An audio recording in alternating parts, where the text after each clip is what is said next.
हमारे शहर के, हमारे मुल्क के और दुनिया उर्दू के एक नुमाइंदा शायर मौजूद हैं, उनका तारुफ करवाऊँ। नज़्म के ताल्लुक़ से अपनी एक अलग शनाख्त रखते हैं। एक जुमला कहते हैं जिसके बारे में कहा जाता है मज़बूत तरीन नज़्म के खालिक सुहेल अहमद। अस्सलाम वालेकुम। कैसे हैं सुहेल, आप खैरियत से हैं? बहुत शुक्रिया। मैं प्रोग्राम के आगाज़ से क़ब्ल आपका शुक्रिया अदा करता हूँ अपने मेट्रो वन न्यूज़ चैनल की तमाम टीम की जानिब से, हमारे प्रोग्राम के CEO आमिर मसूद शेख साहब की जानिब से, और अपनी जानिब से आपका बहुत शुक्रिया अदा करता हूँ कि आपने ज़हमत की और प्रोग्राम में तशरीफ़ लाए। सुहेल भाई, मैं आपसे जानना चाहूँगा, चूँकि नज़्म के ताल्लुक़ से आपका एक नुमाया नाम है पाकिस्तान में, और हम वही सवालात जो हमेशा कमोबेश तमाम आने वालों से एक सवाल उनकी खिदमत में पेश करते हैं, उनसे कायम करते हैं, एक सवाल की हम जिसारत करते हैं। शायरी की जानिब किस तरह से राग़िब हुए? शायरी की जानिब मैं राग़िब इस तरह हुआ कि मैं क्लास 8 में पढ़ता था, और मैंने लिखना शुरू किया, और जब लिखना शुरू किया तो दोस्तों को सुनाता था, तो लोगों ने मुझे शायर कहना शुरू कर दिया। अच्छा। अब मैं सुहेल नहीं रहा था, शायर बन गया। वाह। फिर कॉलेज का मरहला तय किया, फिर जामिया कराची यूनिवर्सिटी में एडमिशन लिया, तो वहाँ मुझे प्लेटफॉर्म मिल गया अपनी बात करने का, अपने शेर सुनाने का। और उस ज़माने में मैंने एक नज़्म लिखी, कविता, उसका उन्वान था। वाह। तो वो जब मैंने सुनाई, स्टेज से पढ़ी मैंने, तो मुझे सब पहचानने लगे, शनाख्त बन गई मेरी। वाह।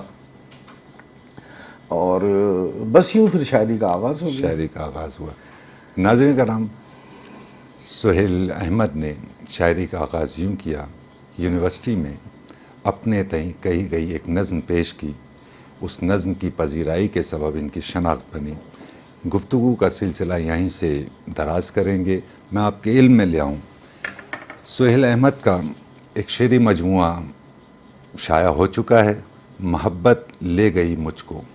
ये मैं आपको स्क्रीन पर दिखा रहा हूँ। आप अगर अच्छी नज़में, अच्छी शायरी पढ़ना चाहते हैं तो सुहेल अहमद का मजमुआ मोहब्बत ले गई मुझको, ये यकीनन आपको बेहतरीन शेरी मजमुआ मैसर आएगा। आप इनके कलाम से इस्तिफ़ादा करेंगे। बहुत शुक्रिया। सुहेल अहमद, आपके मजमुआ कलाम का तारुफ बहुत जल्दी पेश कर दिया, लेकिन आप इसके बारे में बताएं कि ये मजमुआ कमोबेश मेरा ख़याल है कि बहुत ताख़ीर से शाया हुआ। हाँ, ये बात आपकी बिल्कुल सही है। और मतलब मैं तो जिस तरह का हूँ, तो मैंने कभी सोचा ही नहीं कि मेरी किताब भी होगी, शेरी मजमुआ भी होगा, और ना ही मुझे कोई ऐसी ख्वाहिश थी। लेकिन मेरे अहबाब, मेरे दोस्तों ने, आप यकीन कीजिए, मेरा एक पैसा भी इसमें नहीं लगा। अच्छा। मेरे दोस्तों ने इसे छापा, और फिर उन्हें ऑर्डर्स मिलना शुरू हो गए पाकिस्तान भर से। तो अब मज़ीद ये प्रिंट हो रहा है। अच्छा। शाया किया जा रहा है। और बस मुझे तो दिलचस्पी इससे थी कि शेर लिखूं, शेर सुनाऊं, उसकी क्या सतह बनेगी, क्या मयार बनेगा, इसका फैसला तो अवाम करते हैं, आपको पता है, कारी करते हैं, पढ़ने वाले करते हैं। तो ये है मामला। और बहरहाल दिल की सच्चाई से एहसासात और जज्बात को बयान करने की मैंने कोशिश की है। बेशक। और जब इसका मुताला किया जाएगा तो एक शायर माशरे के बारे में रहकर उसके क्या एहसासात होते हैं, क्या जज्बात होते हैं, और वो क्या सोचता है कि क्या होना चाहिए। जी हाँ। तो इसी तवक्का के ऊपर वो शायरी करता है।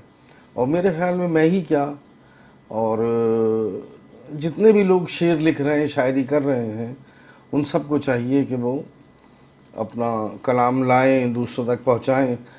इससे दो फ़वाइद होते हैं जी। एक तो ये कि आपकी शायरी का, आपकी सोच का, आपकी फिक्र का अबलाग होता है। बेशक। अलावा इसके दूसरे को इंसेंटिव मिलता है वाह। कि वो भी शेर लिखे। और शायरी तो आपको पता है कि जहनी बालिदगी के लिए बहुत ज़्यादा ज़रूरी है। वाह। और माशरे में हम जिस माशरे में रहते हैं, मतलब हमारी सोसाइटी को सिविलाइज सोसाइटी नहीं कहा जाता है, तो हमारी सोसाइटी को सिविलाइज सोसाइटी की तरफ जाने के लिए शायरी का अबलाग, शायरी का पढ़ना, शायरी का फैलना बेहद ज़रूरी है। बेशक। चूँकि आप तो अच्छी तरह जानते हैं इसको, आप खुद एक नामवर शायर हैं, बहुत शुक्रिया। कि इल्म जो है वो बदमाश को इंसान बना देता है। वाह। ये है। मुझे वो अनवर भाई का मिसरा याद आ रहा है कि सामने की मिसाल है मेरी, है ना, आपके गुफ्तगू के इख्तिताम पर। नाज़रीन करम, सुहेल अहमद से गुफ्तगू हो रही है, गुफ्तगू का सिलसिला चल रहा है। ऐसा मुमकिन नहीं है कि सुहेल अहमद जैसे अहम शायर मौजूद हों और हम उनसे दरख्वास्त ना करें कि वो अपने कलाम से हमें नवाजें। आपसे दरख्वास्त की जाएगी सुहेल भाई कि कुछ कलाम अता कीजिए। मैं एक नज़्म अपनी सुनाता हूँ। जी। मेरे दिल की सरे फहरिस्त, इसका उन्वान है नज़्म का। सरे फहरिस्त। मेरे दिल की ज़मीं पर अब बहारें गैर लगती हैं। वाह। मेरे दिल की ज़मीं पर अब बहारें गैर लगती हैं, सहर अंगेज़ आँखों की सदाएं गैर लगती हैं। बहुत अच्छे। जुनू मातम नहीं करता, वफ़ाएं जहर लगती हैं। बहुत अच्छे। निगहबाने चमन की आरज़ुएं कहर लगती हैं। वाह। ये दिल दरियाए वहशत है, ये कब एजाज करता है। ख़ज़ां की हुक्मरानी है, उसी पर नाज करता है।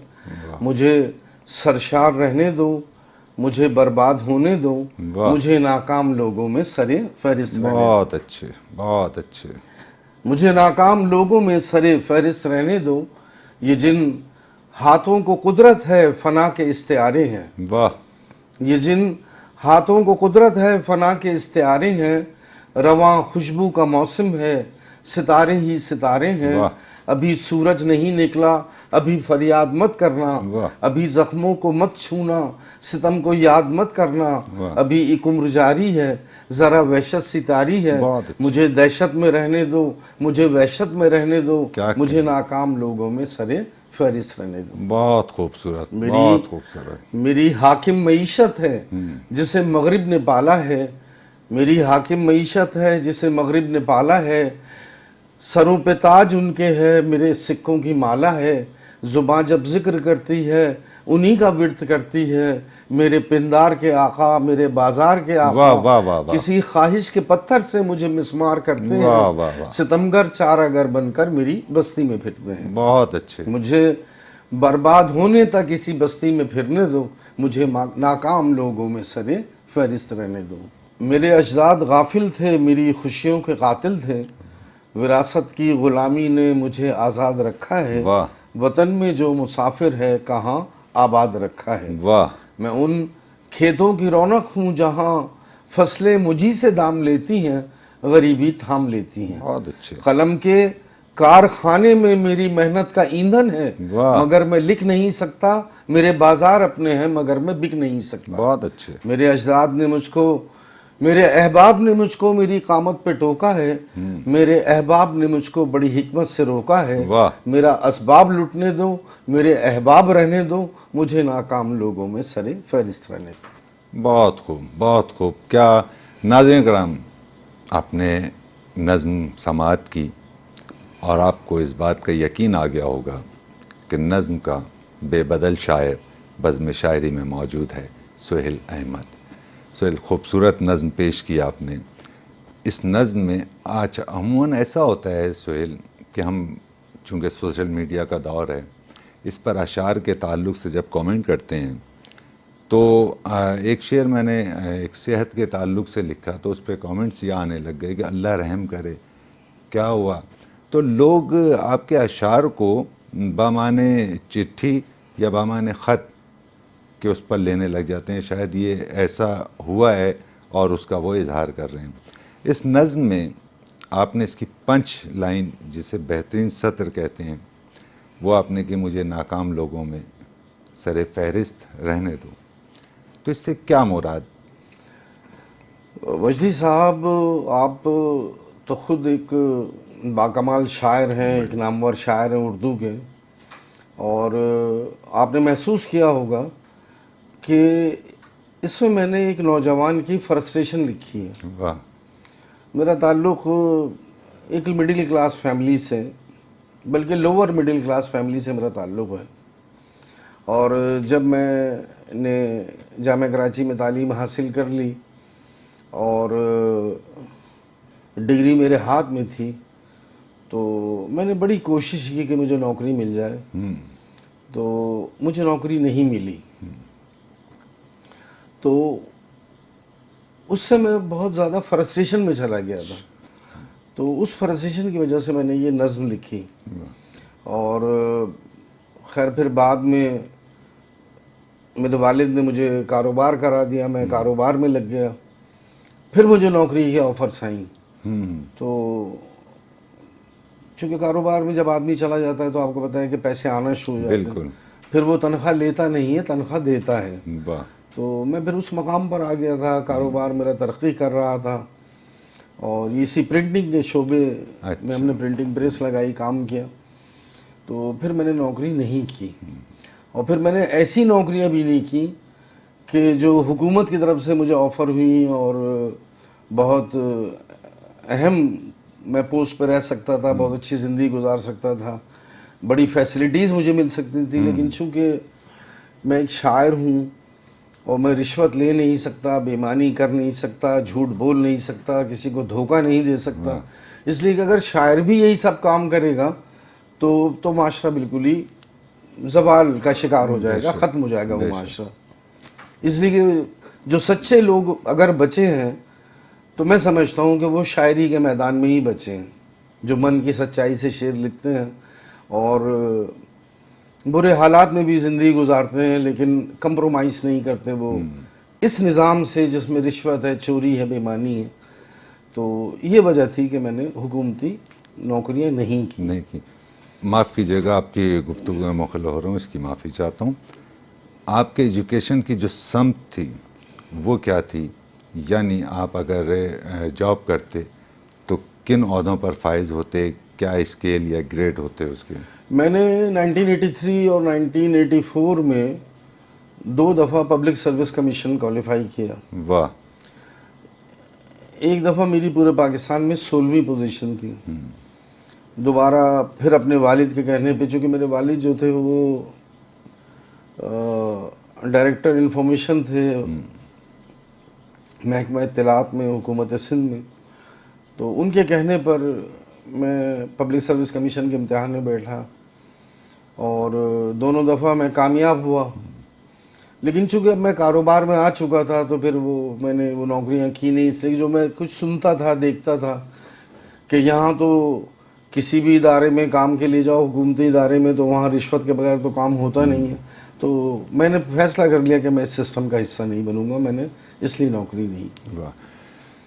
सुहेल, ऐसा तो नहीं है कि जब आपने ये फैसला कर लिया कि मैं इस करप्ट सिस्टम का हिस्सा नहीं बनूंगा, जो आपकी तरबियत थी लामाला, जो आपकी रगों में खून गर्दिश कर रहा था, वो इस चीज़ की इजाज़त नहीं दे रहा था आपको, लेकिन ऐसा क्या हुआ कि जब आपने इस सिस्टम का बायकॉट किया और उसके लिए क़ुरबानी दी, ना कि आप चाहते तो बहुत अच्छी नौकरियों पर भी आप नौकरी भी कर सकते थे, लेकिन जब आप अदबी दुनिया में आए तो ये भी एक अलग से एक दुनिया है, इसमें भी करप्शन है, इसमें भी वो लोग उन मनसबों पर फायज हैं जो उनका हक नहीं है। ऐसे ही मेरा ख़्याल है कि ऐसे ही है। तो जब आप अदबी दुनिया में आए, फिर आप एक इदारे से वाबस्ता भी हुए, माशाल्लाह लोगों के वोटों से आप जीते भी, आपकी पजीराई हुई, लोग आपसे प्यार करते हैं, तो क्या आप ऐसा नहीं समझते कि उस फोर्स को, उस गिरोह को जो शख्स लीड कर रहा था वो किसी तरह से करप्शन में मुलविस नहीं है, किसी तरह से मतलब ऐसी एक्टिविटीज़ में नहीं है जो कि अदब में नहीं होना चाहिए? मैं आपकी बात समझ पा रहा हूँ कैसर वजदी साहब, आपने बड़ी गहरी बात की है और बहुत खूबसूरत सवाल है ये, मैं समझता हूँ। बात ये है कि अब मैं तो फैसला कर चुका था, फिर अदब को मैंने अपनी ज़िंदगी बना लिया था, तो वो जो सच्चाई थी मैंने कहा वो मैं अपनी नज़मों में पेश करूं। वाह। और ये सिलसिला चले। जिस इदारे arts council of Pakistan Karachi का आप कहना चाह रहे हैं, मैं नाम ले देता हूँ। जी जी। चूँकि मुझे तो कोई खौफ डर है नहीं बिल्कुल। किसी से। तो बात यह है कि यहाँ मैं कोई तकरीबन 11 साल, अगर याद पड़ता है 12 साल तक मैं रहा, यहाँ सिस्टम में रहा, लाइब्रेरी कमेटी मेरे पास रही, और आपने ख़ुद देखा कि मैंने मेरिट की बुनियाद पर तकरीबात की, मशायरे किए, बेशक सैकड़ों मेरे प्रोग्राम हैं रिकॉर्ड पर। जी हाँ। और मेरे से बहुत से मशायरों में तो आपने भी शिरकत की, आपने अपने अशार सुनाए। जी हाँ। ख़ासकर वो जो कूचा सकाफ़त मैं किया करता था, वो तो एक पब्लिक प्रोग्राम था, उसमें बहुत दफ़ा आपने शिरकत भी की। आपने देखा मैंने उसमें मेरिट पे लोगों को पढ़वाया, बिल्कुल ऐसे और मैंने मौका दिया, बिल्कुल उन शायरों को भी मौका दिया, और कभी किसी से कोई रिश्वत नहीं ली। बहुत दफ़ा मेरे साथ ऐसा हुआ कि एक बहुत मुखय्यर शायर मेरे पास आया और उन्होंने 10,000 रुपये मेरी जेब में डाल दिए और कहना यार मुझे आज का आप मशायरा पढ़वाएंगे। तो मैंने उनको पैसे वापस किए और मैंने कहा कि नहीं, आप अपने अशार दिखा लें, इसलिए कि मैं, आपको पता है कि ज़रा बिल्कुल शायरी में उसूलों का भी कायल बिल्कुल। हूँ, और मतलब मैं समझता हूँ कि उस पर अमल दरामद होना चाहिए। तो ये देख लिया सिर्फ कि इसमें वज़न है या नहीं, अब शेर बमानी है कि नहीं है, और उनको बग़ैर किसी सिफारिश के, बग़ैर किसी रिश्वत के उनको मैंने मौक़े दिए, उनको मैंने अशार पढ़वाए। वाह। बल्कि एक तो मैं वाक़या आपको सुनाऊँ कि मैं एक दफ़ा यही स्ट्रीट मुशायरा कुछ सकाफ़त कर रहा था, तो सिंध की एक MPA खातून आई, मैं नाम नहीं लूँगा उनका, और उन्होंने मुझसे कहा कि मैं आपकी जेब गर्म कर दूँगी, आप मुझे शेर पढ़वा दें। अच्छा। तो मैंने कहा नहीं, जेब तो आप गर्म ना कीजिए, लेकिन अपने अशार दिखाइए। तो वो अशार इस काबिल नहीं थे कि पढ़े जाएँ, तो मैंने उनको मना कर दिया। मैंने कहा कि आप पहले किसी उस्ताद से अपना कलाम दुरुस्त करवाएँ, फिर आप आएँ और फिर आप अशार पढ़ें। स्टेज आबी लोगों के लिए मैंने सजाया है। मेरे लिए सदर का एक दुकानदार अगर सही शेर लिख रहा है तो मैं उसको भी मौका दूंगा, और एक पार्लियामेंट का मेंबर अगर सही शेर लिख रहा है तो मैं उसको भी मौका दूंगा, क्योंकि मैं तो भाई अपने स्टेज पे बराबरी कायम रखूंगा। हाँ, सरवाइव कौन करेगा? सरवाइव वो करेगा जो लोगों का दिल छू ले, जिसकी शायरी अच्छी होगी, और जो जेन्युइन होगा तो वो लोगों का दिल छुएगा, वो सरवाइव करेगा। बेशक। ये है। नाज़रीन कराम, सुहेल अहमद से खूबसूरत गुफ्तगू हो रही है। इस गुफ्तगू को भी कंटिन्यू रखेंगे और इनसे अशार भी समाअत करेंगे। इस वक्त हम एक वक्फ़े पर जा रहे हैं, वक्फ़े से दोबारा हाजिर होकर गुफ्तगू का सिलसिला यहीं से दराज करते हैं। नाज़रीन कराम, आप देख रहे हैं प्रोग्राम बज़्म शायरी। हमारे साथ मेहमान हैं सुहेल अहमद, नज़्म के बहुत अच्छे शायर। हम वक्फ़े से दोबारा हाजिर हो चुके हैं। गुफ्तगू का सिलसिला वहीं से जोड़ते हैं जहाँ से मुनक़ता हुआ था। जी सुहेल, आपने जैसा कि अपने मुशायरों के ताल्लुक़ से जो ख़िदमत आप अंजाम देते रहे, उसके ताल्लुक़ से आपने तफसीली उस पर रोशनी डाली अपनी काविशात पर, और बिला मुबालगा कि काविशात हमेशा याद रखी जाएंगी। असल में मैं जो आपसे दरियाफ्त करना चाहता था कि ऐसा कभी नहीं हुआ कि आपके ज़मीर ने इस बात पर कोई आपके ज़मीर ने आपसे शिकायत की हो इस बात पर कि आप जिस फ़ोर्स का हिस्सा थे गालिबन आर्ट्स काउंसिल के ताल्लुक़ से, तो उस पर आपको पशेमानी है या फ़ख्र है उस टीम का हिस्सा बनने पर? बात ये कि मैं तो अदब की खिदमत करना चाहता था और मुझे उसके लिए स्टेज चाहिए था, तो मैंने, मतलब उसके अलावा कोई ऑप्शन, रास्ता नहीं था। मतलब जो काम मैं कर सका वो ना कर पाता अगर मैं ना ज्वाइन करता। ये थी सूरत हाल वजी साहब। और बात यह है कि बस हर आदमी अपने हिस्से का काम कर रहा है, ये अच्छी बात है, और हर आदमी को अपने हिस्से का काम करना चाहिए। लेकिन मैं समझता हूँ कि किसी पे ज़्यादती करके, जुल्म करके, किसी का हक मार कर जो है वो आगे नहीं बढ़ना चाहिए।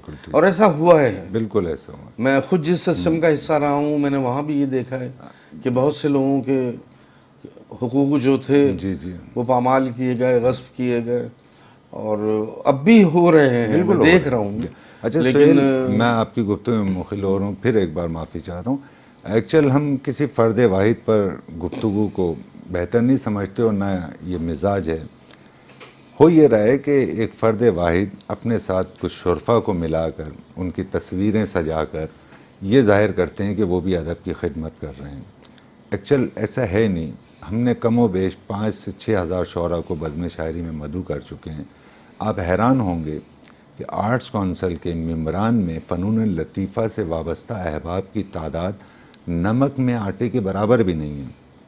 यानी तमाम कारोबारी हजरात और वो तमाम सेनेटर और पॉलिटिक ये सियासत से वाबस्ता, मतलब आर्ट्स काउंसिल का मकसद कतन ये नहीं है। यानी जो लोग उसका हक रखते हैं, आप कम से कम उन्हें तो मेंबर बनाएं। आप किसी मुल्क से, किसी शहर से, किसी सूबे से किसी वेल नॉन आदमी को बुलाते हैं और उसे आप लाइफ टाइम की मेंबरशिप दे देते हैं। ये जो आपके शहर में सैकड़ों हज़ारों फ़नून लतीफ़ा से वाबस्ता लोग, आप उन्हें तकरीबात में तो क्या और एजाज़ात से तो क्या नवाजेंगे, आप तो उनके घर में भी उन्हें दाखिल नहीं होने दे रहे। तो ये वो वजूहात थी जिनके सबब से मैंने ये सवाल कायम किया और आपने कहा कि बिलाशुबा ऐसा हो रहा है। खैर, अगर हालात बेहतर हुए, यकीनन हम पर उम्मीद हैं कि आप जैसे अच्छे लोग मज़ीद आएंगे और जुड़ते जुड़ते इसमें कोई अपना नुमाया किरदार अदा करेंगे और अल्लाह पाक हमारे इस इदारे को आज़ाद करवाएंगे और अच्छे लोगों के हाथों में जाएगा। सुहेल, आपसे कलाम की दरख्वास्त करते हैं, चूँकि आपको समाअत करने वाले आपकी गुफ्तगू तो पसंद करते ही हैं, पर आपके कलाम को ज़्यादा पसंद करते हैं। एक नज़्म मैं सुनाता हूँ। इसका उन्वान है नए जज्बों की दौलत। वाह। अदम में सुख के साये हर तरफ महफिल सजाते थे। वाह वाह। अदम में सुख के साये हर तरफ महफिल सजाते थे। शफक के पार ख्वाबों में नए सपने दिखाते थे। बहुत अच्छे। ज़मीं पर अजनबीयत ने मुझे मेहमान रखा था। वाह। असीराने वतन की हिजरतों का मान रखा था। क्या कहने, क्या कहने। असीराने वतन की हिजरतों का मान रखा था। पहाड़ों में सदाएं जब कभी खुशियां मनाती थीं, वाह। मैं गारों से निकल कर रोशनी को देख लेता था। बहुत अच्छे, बहुत अच्छे। बयाबानी के जंगल में उदासी साथ चलती थी, घने पेड़ों के साये में खामोशी साथ रहती थी। वाह। मैं दरिया के किनारे से ही दरिया देख लेता था, गौहर को तोल लेता था। वाह। मगर खुशबू वफा के साथ मिलकर बस गई मुझ में। वाह। बदल डाला वफा ने जिंदगी के सब सहारों को, बदल डाला ज़मीन आसमां के सब इरादों को। बहुत अच्छे, बहुत अच्छे। मोहब्बत ले गई मुझको उन्हीं जन्नत के बागों में, वाह। जहां से दर बदर होकर मोहब्बत नाश करती है, वाह। हजीमत नाश करती है। बहुत अच्छे। वाह। मोहब्बत ले गई मुझको उन्हीं जन्नत के बागों में, वाह। जहां से दर बदर होकर मोहब्बत नाश करती है, हजीमत नाश करती है। नए जज्बों की दौलत को मोहब्बत खर्च करती है। वाह। नए जज्बों की दौलत को मोहब्बत खर्च करती है, जुनू बेदार करती है। वाह। जुनू ख्वाहिश के लश्कर पर गजब का वार करता है, अजल से प्यार करता है, अबद सरशार करता है। वाह। जुनू आबिद की हिद्दत को नया शोला बनाता है, वाह। जुनू आशिक की उल्फत को नया तमगा लगाता है। वाह वाह। जुनू शायर की जिद्दत को नया चेहरा दिखाता है। वाह वाह वाह वाह। ये सूरज है जो मट्टी से नई फसलें उगाता है, वाह। ये पानी है जो मट्टी के सभी नखरे उठाता है। क्या कहने। नए जज्बों की दौलत को मोहब्बत खर्च करती है, वाह। सभी जज्बों की दौलत को मोहब्बत खर्च करती है। बहुत अच्छे, खूबसूरत नज़्म, खूबसूरत नज़्म और खूबसूरत अंदाज से आपने पेश की। नाज़रीन कराम, सुहेल अहमद हमारे साथ मौजूद हैं। बिलाशुबा सुहेल अहमद अपने अहद की एक मुनफरिद आवाज़ का नाम है। नज़्म के ताल्लुक़ से बहुत से कलमकारों ने इनके लिए लिखा कि शहनशाह नज़्म हैं अपने अहद के। सुहेल, लामाला आप भी उसी तरह से फ़िक्रमंद हैं शहर के अदबी माहौल के सबब से जितना कि कोई भी एक जैनमन लिखारी परेशान हो सकता है। हम ये देख रहे हैं कि हमसे सीनियर जो हमारे असातिज़ा थे वो बिलाशुबा कोई ऐसी एक खेप जिसे कहा जाए नौजवान नस्ल के ताल्लुक़ से वो उन पर काम नहीं कर सके बदनसीबी से। आने वाले वक्त में क्या देखते हैं, कुछ दिखाई दे रहा है? चूँकि हम ये देखते हैं कि आज अगर हम इन करोड़ों की आबादी पर मुश्तमिल शहर के ताल्लुक़ से बात करते हैं तो ताज़ा कार लिखने वालों में हमें 3 से 4 से 5 नाम दिखाई देते हैं और उसके बाद देर तक दूर तक अंधेरा दिखाई देता है। तो नौजवानों की तरबियत के लिए हमें क्या करना चाहिए? आप मुतमईन हैं क्या आप अपने हिस्से का काम कर रहे हैं, या आप जैसे या हम जैसे बहुत से लोग क्या अपने हिस्से का काम कर रहे हैं इस ताल्लुक़ से कि एक नौजवान नस्ल तैयार की जाए? देखिए जनाब, सूरत हाल ये कि हम अपने हिस्से का काम नहीं कर रहे हैं और हम बहुत ज़्यादती कर रहे हैं नौजवान नस्ल पर। वो नौजवान जो शेर लिखना चाहते हैं तो खैर वो तो अब आपके कंप्यूटर पे, फेसबुक पे, गूगल पर और बल्कि वो रेख्ता वगैरह के जो सिलसिले हैं उसमें तो ये सब कुछ भी हो चुका है कि आप नस्र की सूरत में, ऐसी वेबसाइट्स हैं कि नस्र की सूरत में आप मिसरा जी हाँ डालें, नसी नज़्म डालें तो वो शायरी बनकर आ जाएगी। तो ये सब मामला तो हैं, लेकिन वही साहब बात ये है कि शायरी के लिए मन की अंदर की सच्चाई आपको चाहिए, बेशक जज्बा। जज्बे के बगैर आप शायरी नहीं कर सकते। आप खुद भी शेर लिखते हैं, आपको पता है कि शायर पे जब शेर लिखने की कैफियत तारी होती है तो वो उस सीप की मानिंद होता है जो बारिश के कतरे को मोती बना देता है। लफ्ज़ तो गैर मुतहरक हैं, बेजान हैं, इनमें जान डालता है शायर, इनको मुतहरक कर देता है। वो बहुत मशहूर वाक़या आपको याद होगा फिरदौसी और महमूद गज़नवी का, कि महमूद गज़नवी जो था वो फिरदौसी का जब शेर पढ़ा गया तो महमूद गज़नवी में हिम्मत आ गई और उसने सामने पहलवान जो था उसकी गर्दन उतार दी और बाद में पूछा ये शेर किसका है, तो बताया गया कि ये उसी रांदा दरगाह का है जिसको आपने सोने की अशरफियाँ देने का वादा किया था और पूरा नहीं किया था। तो खैर फिर महमूद गज़नवी ने कहा नहीं भाई उसको लेकर आओ, मैं अपना वादा पूरा करता हूँ। तो जब ये इनकी फ़ोर्स प्यादे गए तो गली से उसकी मैयत गुज़र रही थी और महमूद गज़नवी ने वो अशरफियाँ उसकी बेटी को देना चाहिए तो उसने मना कर दिया लेने से। उसने कहा जब मेरे बाप ने नहीं ली तो मेरे किसी काम की नहीं है। तो मतलब आप ये देखें ना कि ये फिरदौसी का वाक़या जो उर्दू अदब की तारीख़ से है, ये मतलब शायर और की सच्चाई, उसके रवैये रवैये मतलब वो बयान कर रहा है कि मतलब ये धन दौलत वगैरह। चूँकि देखें ना गैर महसूस तरीके से शायर जो है किसी भी माशरे में एक मोल्लिम का किरदार अदा करता है। बेशक वो किसी भी माशरे में एक मुबल्लिग का किरदार अदा कर रहा होता है। वो आपकी गैर महसूस तरीके से, वो बाकायदा आपकी क्लास नहीं ले रहा है कि 9 to 1 का जो कॉलेज है या 9 to 5 का कॉलेज है तो बाकायदा आपकी क्लास नहीं ले रहा है, लेकिन वो तो आपकी रूह पे कब्जा कर रहा है। असल ट्रेनिंग तो वो आपकी कर रहा है। वाह, बिल्कुल। यानी किसी बड़े इंग्लिश मीडियम स्कूल में क्लासेस लेने वालों के जो उस्ताद सिखा रहे हैं वो ठीक है, सिखा रहे हैं वो, लेकिन शायर तो मतलब आपकी फितरत को तब्दील कर रहा है। वाह, अपने शेर लिखकर वाह वाह, आपको माशरे का एक मुफीद फर्द बना रहा है, आपके दिमाग की, जहन की ट्रेनिंग कर रहा है कि आप शेर लिख सकें।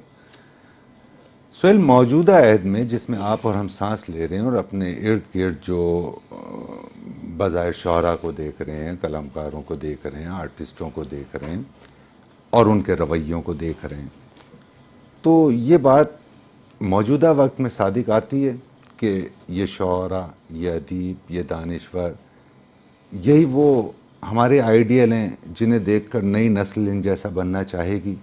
भाई देखिए, ये इसका जो बेसिक ताल्लुक़ है वो तालीम से। आपके माशरे में तालीम कम है तो इसलिए आपका शायर अदीब जो है वो आइडियल नहीं है।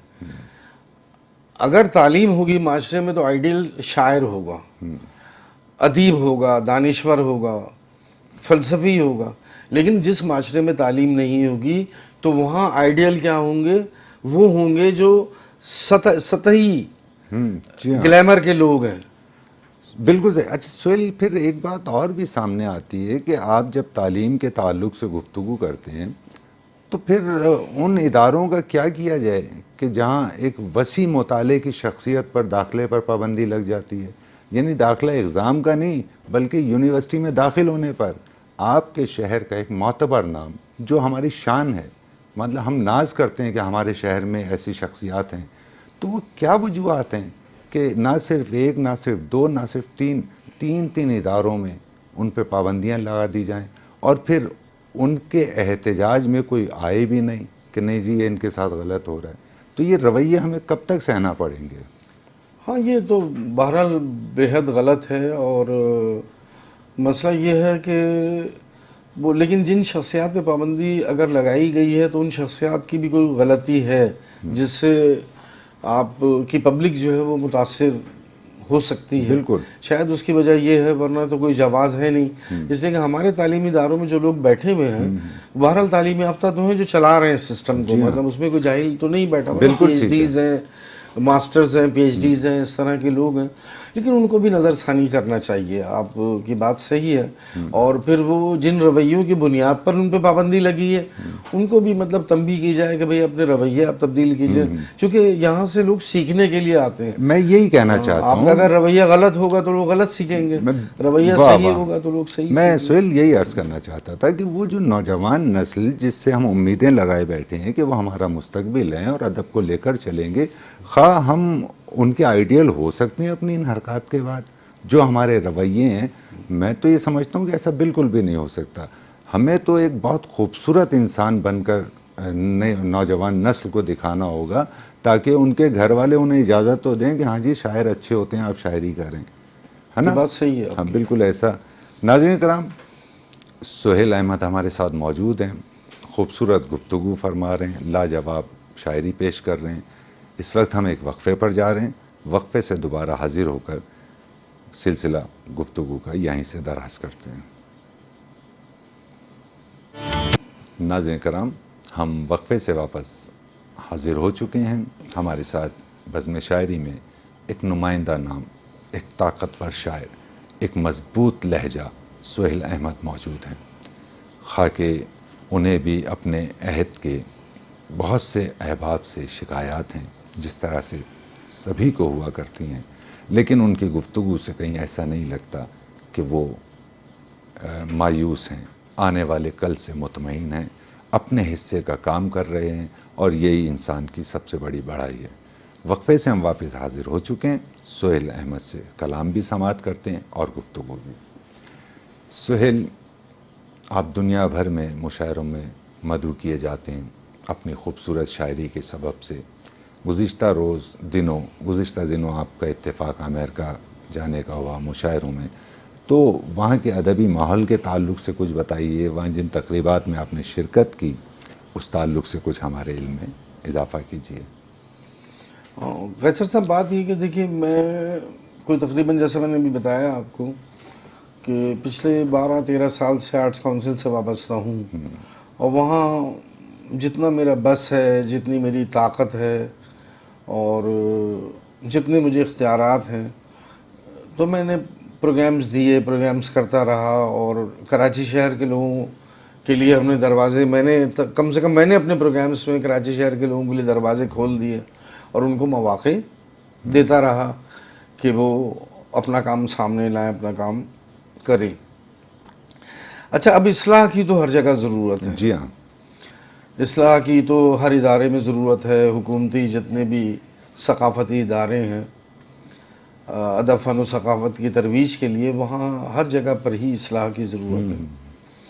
और तो एक तो मेरी राय ये है कि मतलब हुकूमत जो है वो ये जो कल्चर के फ़रोग़ के इदारे, उनके फ़ंड्स में इजाफ़ा करें, क्योंकि फ़ंड्स में इजाफ़ा होगा तो काम ज़्यादा अच्छा हो सकेगा। जैसे एकेडमी ऑफ लेटर्स है, कराची आर्ट्स काउंसिल है, या पाकिस्तान के और शहरों की आर्ट्स काउंसिल है, इनकी सरपरस्ती करे सही तरह से। और उन लोगों की सरपरस्ती तो खैर वो करते ही हैं कि जो लोग इक़्तिदार में होते हैं। उसके अलावा प्राइवेट एनजीओज हैं, प्राइवेट ऑर्गेनाइजेशंस हैं, अदबी तंजीमें हैं, उनकी सरपरस्ती भी बहुत ज़रूरी है।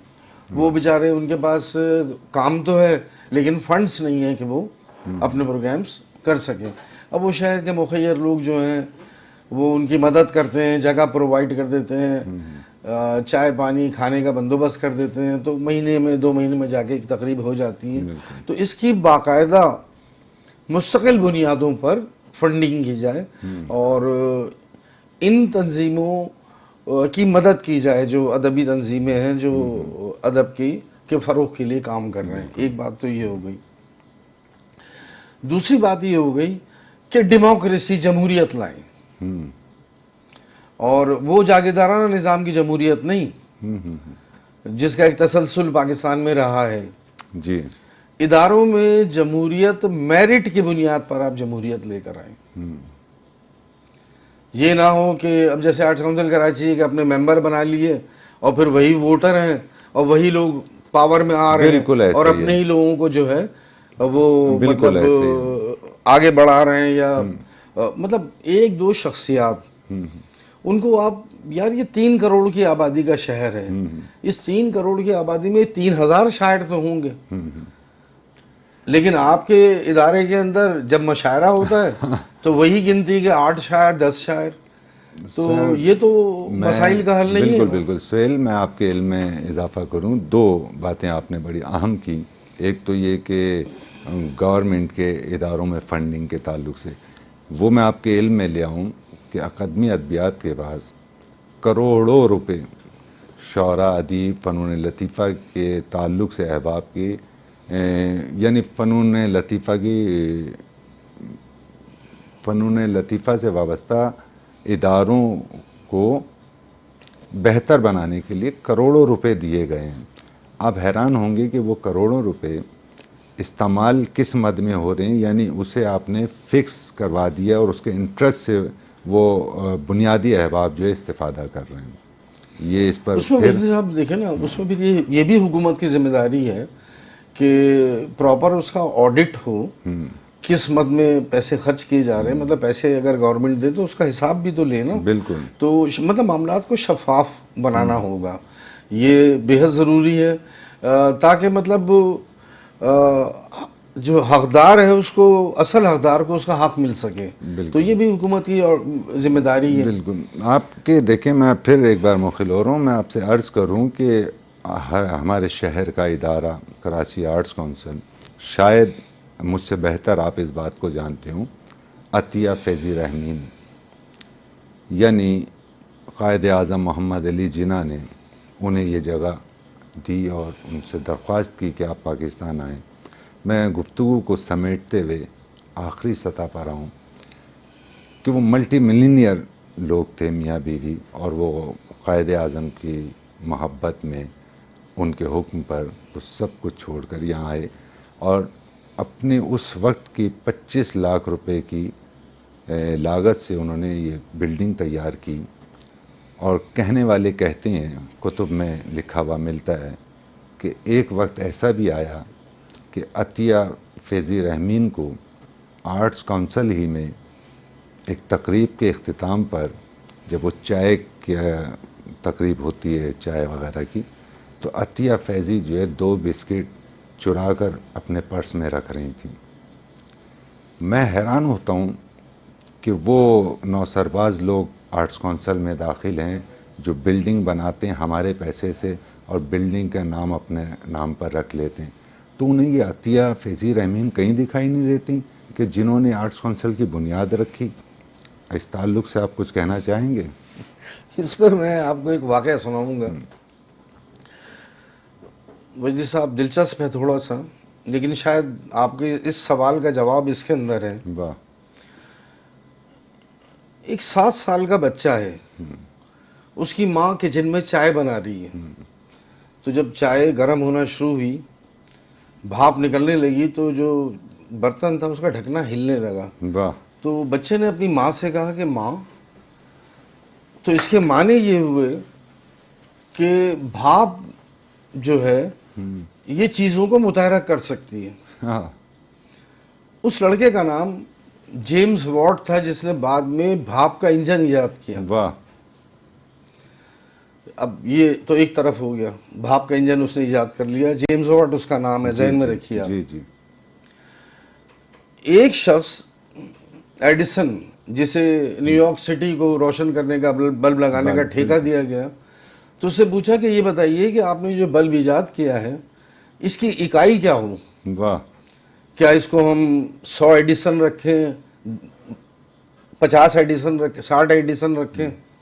तो उसने कहा नहीं, इसकी इकाई जो है, जिसने मुझे ये आइडिया दिया उसके नाम पे होना चाहिए। इसलिए आज हम बाजार से 100 वाट का बल्ब खरीदते हैं, वो जेम्स वॉट के नाम पर है। वाह वाह वाह। तो यानी एडिसन बड़ा आदमी है, उसने बिजली ईजाद की, लेकिन उसने उसकी इकाई किसको एट्रीब्यूट की?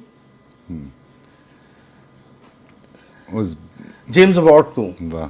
ठीक है सर, बिल्कुल। तो बात ये है कि इतना दिल और इतना बड़ा होना, ये मेरे ख्याल में तो सिविलाइज्ड माशरे के साइंसदानों को ये ज़ेब देता है। हाँ, बिल्कुल। अब रह गई अतिया फैजी की बात, तो ये बात तो मैंने भी कही थी कि मतलब उनके नाम पर होना चाहिए कुछ ना कुछ। बहरहाल बाकी सब कुछ आप मुझसे ज़्यादा बेहतर जानते हैं। हमारे वो बहुत से लोग, आप देखें ना, हमारे जुल्म की इंतहा ये है कि मैंने आपके जो जबरन सदर, ख़ुद साख्ता सदर जो हैं, उनके ताल्लुक़ से एक अखबार में पढ़ा, उन्होंने कहा कि मैं जब भी मुझे कोई अच्छा इंसान, ये जो बात मैं आपके इल्म में ला रहा हूँ, ये आज से 6 साल पहले अखबार में आई उनकी जानिब से, कि मुझे जब भी ख़ुद से बेहतर कोई शख्स मिलेगा तो मैं आर्ट्स काउंसिल की सदारत उनके हवाले कर दूँगा। और मैं हैरान ये हूँ कि 3 करोड़ की आबादी में उस शख्स से बेहतर शख्स ही नहीं है। मैं कहना चाह रहा हूँ, आप समझ रहे हैं इस बात को कि मतलब ये कितनी। मैं इस पर ये जो बात कहना चाहूँगा वो ये कहना चाहूँगा कि मेंबरशिप शफाफ हो जाए आर्ट्स काउंसिल की, बजाय किसी के हवाले करने के। किसी की जागीर तो है नहीं आर्ट्स काउंसिल, किसी की बादशाहत तो है नहीं। ये हमारे अवाम का, शायरों, अदीबों और फ़नून लतीफ़ा से वाबस्ता लोगों का इदारा है कि यहाँ शफाफ मेंबरशिप हो जाए, शफाफ इलेक्शन हो जाए, फिर जो भी इलेक्शन में आता है हमें कबूल है, हमें कोई एतराज़ ही नहीं है उसके ऊपर। हमारा बड़ा अलमिया है सुहेल भाई कि हम इस पर भी खुश हैं। ये अलमिया है हमारे शहर का, हमारे 3 करोड़ लोग जो इस शहर से वाबस्ते हैं उनका। वो ये कहते हैं कि यार वो फला शख्स चोर है ना, कोई बात नहीं यार, काम तो कर रहा है। मतलब आप क्या बात कह रहे हैं? यानी चोर है तो कोई बात नहीं, काम तो कर रहा है। यार मतलब ये कोई बात है? मतलब आप किस दुनिया में रहते हैं? आप क्या बात कर रहे हैं? बहरहाल मैं फिर देखिए दोबारा इस बात को दोहराऊंगा, जो लोग हमें देख रहे हैं, और मेरा बहुत गहरा ताल्लुक भी आर्ट्स काउंसिल से, कि शफाफ मेंबरशिप में शफाफियत, इसकी स्क्रूटनी एक दफ़ा, और उसके बाद शफाफ इलेक्शंस गैर जानिब किसी भी बॉडी के तहत हो जाए, तो उससे ये है कि इत्मीनान हासिल होगा इस शहर के लोगों को, शायरों, अदीबों, दानिश्वरों को जो तहफ़्फ़ुज़ात हैं उनके। जी हाँ, और वो भी हिस्सा ले सकेंगे इलेक्शन के अंदर इंशाअल्लाह। अल्लाह करे कि ऐसे ही हो। नाज़रीन कराम, हमारे साथ मौजूद हैं खूबसूरत शायर, खूबसूरत इंसान सुहेल अहमद। हम सुहेल अहमद से दरख्वास्त करते हैं कि वो अपना कलाम पेश करें। जी, मैं सुनाता हूँ आपको।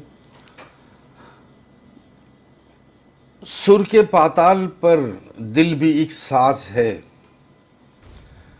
सुर के पाताल पर दिल भी एक साज है, वाह, तेरा लहजा मेरे दिल की आवाज है। बहुत अच्छे।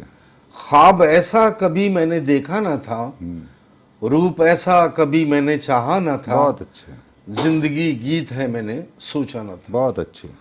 शब के चेहरे पे रोशन ये महताब है, वाह, झिलमिलाते सितारों का सैलाब है। बहुत अच्छे, बहुत अच्छे। शब के चेहरे पे रोशन ये महताब है, झिलमिलाते सितारों का सैलाब है। अब कोई हुक्म है और न ताजीर है, बस तेरा गीत पैरों की जंजीर है। बहुत अच्छे। जिंदगी गीत है मैंने सोचा न था। बहुत अच्छे। शानो शौकत लिए मेरी चाहत लिए, नुकरई तख्त पर जलवा अफरोज है, वाह लब कुशा है सुखन कैसा इमरोज है। वाह वाह वाह वाह नगमगी शायरी में मचलने लगी, वाह। रोशनी जिंदगी में उतरने लगी, जिंदगी गीत है मैंने सोचा न था। क्या कहने, गम का तूफान थमकर कहाँ आ गया, वाह गम का तूफान थमकर कहाँ आ गया, वहशतों में तगय्युर यहाँ आ गया। कितना घायल था मैं, कैसा साइल था मैं, वाह तेरे रंगों से रंगी कबा हो गया, वाह। कत्ल होने से पहले वफा हो गया। क्या कहने, क्या कहने, जिंदगी गीत है वाह। मैंने सोचा न था। मैं कि अपने ही अंदर की आवाज हूँ, जिंदगी गीत है गीत का साज हूँ। वाह मैं कि अपने ही अंदर की आवाज हूँ, जिंदगी गीत है गीत का साज हूँ। मुझसे पहले भी आंसू रवानी में थे, मुझसे पहले भी शायर जवानी में थे। वाह। जिंदगी गीत है मैंने सोचा ना था। बहुत अच्छे, बहुत अच्छे। सुहेल, बहुत शुक्रिया, बहुत खूबसूरत कलाम आपने पेश किया, और हम ये चाहते हैं कि आइंदा भी आपको ज़हमत दें और ये जो तशनगी रह गई है आपके अशार से इसे सैराब करें, और मैं आपका बहुत शुक्रिया अदा करता हूँ। नाज़रीन कराम, बज़्म शायरी में मौजूद थे आज के अपने अहद के मुमताज़ शायर, खूबसूरत नज़्म कहने वाले सुहेल अहमद। प्रोग्राम अपने इख्तिताम को पहुँचा। अगले प्रोग्राम में एक नए मेहमान के साथ मुलाकात होगी। जब तक के लिए इजाज़त दीजिए। अल्लाह हाफ़िज़।